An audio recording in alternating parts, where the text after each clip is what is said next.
네, 픽 인터뷰입니다. 전화로 연결했는데요. 고영인 더불어민주당 의원입니다. 지난주에 있었던 더불어민주당 전당대회 컷오프에서 통과되셨죠. 중앙위원들의 선택을 받아서 최고위원 후보가 되신 분입니다. 고영인 의원은 나 계시죠? 네, 안녕하십니까. 네. 최고위원 후보 기호 5번 고영인 인사드립니다. 네, 기호 5번이시고요. 우리 네. 고 후보는 지역구 국회의원이시죠?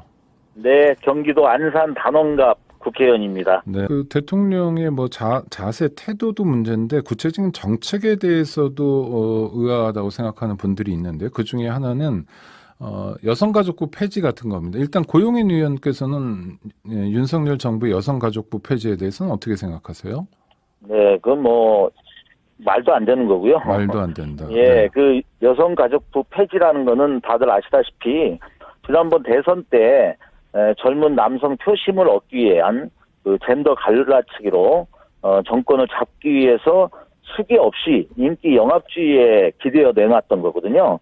그렇기 때문에 이 원래 이것을 시도했던 취지 자체가 불순하고, 두 번째는 아직도 우리가 여성들이 사회적 지위가 많이 올라왔다고 하지만 커다란 구조적인 측면에서 보면 남녀 임금 격차라든가 임신, 출산, 육아로 인한 경력 단절 문제 등 또 성평등 문제, 이런 전반의 문제가 우리 사회 문제로 여전히 있습니다. 그렇기 때문에 이 문제를 우리가 좀 더 심혈을 기울이고 배려하면서 이것을 관장하는 그런 부서도 필요하다는 측면이 있고, 또 하나는 여성가족부가 여성가족만 하는 게 아니에요. 거기에는 청소년 부서가 있고요. 네. 특히 요즘 사회에 중요한, 제가 우리 당의 다문화위원장이기도 한데요. 우리 노동력 부족과 여러 가지 이런 상황에서 다문화 정책도 바로 여성가족부에서 하고 있습니다. 그렇기 때문에 이러한 것들에 대한 전반적인 필요성은 여전히 남아있는데, 그들이 정치적 의도만 가지고 또는 최근의 실패를 만회하기 위해서 다시 이 카드를 강력하게 하려고 한다면 이 부분에 대해서도 저는 강력히 맞설 생각입니다. 그 구조적 성차별이 존재하고 여성지위 향상도 필요하고, 뿐만 아니라 다문화 정책이나 청소년 정책의 그렇죠. 주무부서로서 여성가족부는 반드시 필요하다. 그런데 대통령이 없애고 싶다고 하더라도 이게 정부조직법을 개정해야 될 문제잖아요. 그렇습니다. 그러니까 민주당이 다수당이니 민주당이 중심을 잡고 있으면 여성가족부 폐지는 불가능한 일인데, 이런 면에서 당의 의지는 확고한가요?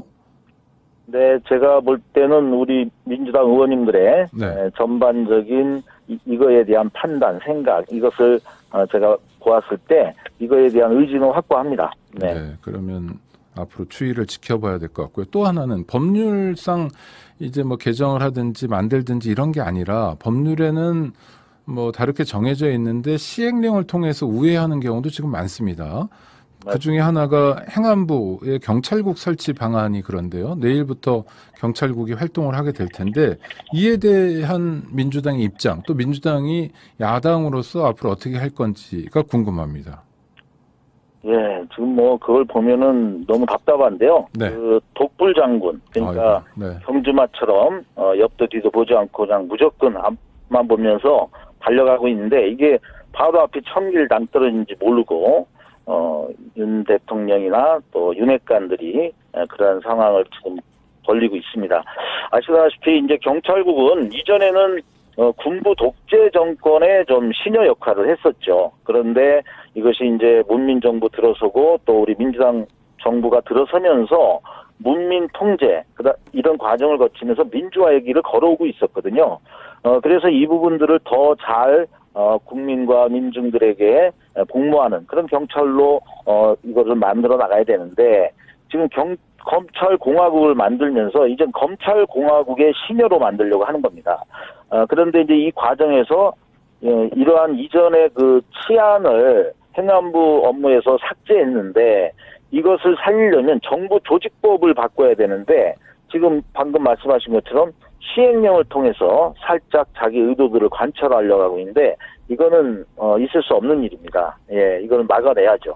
그 구체적으로는 어떤 게 있을까요? 이를테면 법률에 그렇게 하지 못하도록 뭐 오금 박는 게 하나 있을 것 같고요. 또는 이거를 시도한 뭐 행안부 장관에 대한 해임 건의안이나 또 탄핵 의결 등도 언론 보도를 통해서는 저희가 확인할 수 있는데요. 민주당의 대응책은 어떤 걸까요? 예, 당연히 이제 시행령을 그 법령의 취지에 맞지 않게 정부가 함부로 하려고 하는 것들을 이거 제재하고 제약하는 이러한 또 다른 법으로 좀 강제하는 시도가 필요할 것 같고요. 그리고 지금 이상민 행안부 장관의 여러 가지 모습들은 뭐 스타 장관을 만든다고 하는데 진짜 국민들에게 이런 스타를 만들어서 국민들을 더욱더 힘들게 만들고 있는데요. 저는 지난번에 이상민 탄핵을 주장했고 네. 언론에 잠시 보도된 적이 있습니다. 그 해임 건의안은 뭐 우리가 그 해임 건의로 할 수 있는 요건은 충분히 거칠 수 있지만 이것의 결정은 말 그대로 건의안이고 그것은 대통령 의사에 맡기는 거기 때문에 현실적으로 이거에 대한 그 엄중한 경고를 하기에는 미약하다고 보고요. 탄핵이라고 하는 것은 결국은 뭐 헌법재판소로 가긴 하지만 우리가 거기까지 올리는 거는 우리의 의지로 가능합니다. 단지 이제 지금 우리 당 지도부 내에서 좀 절차적으로 곧바로 탄핵으로 가는 게 지금 정권이 지금 시작된 지 얼마 안 된 상태에서 국민 정서에 맞느냐 이제 이런 저희들도 좀 판단은 있지만 우선 해임 건의안을 해보고 그것이 안 될 때는 탄핵으로까지 가야 된다라는 게 제 생각입니다. 네, 알겠습니다. 고용인 의원 변화와 쇄신을 위해서 전당대회 최고위원 후보로 출마하셨는데요. 좋은 성과 있으시기 바랍니다. 인터뷰 감사합니다, 고 의원님. 네, 감사합니다. 네.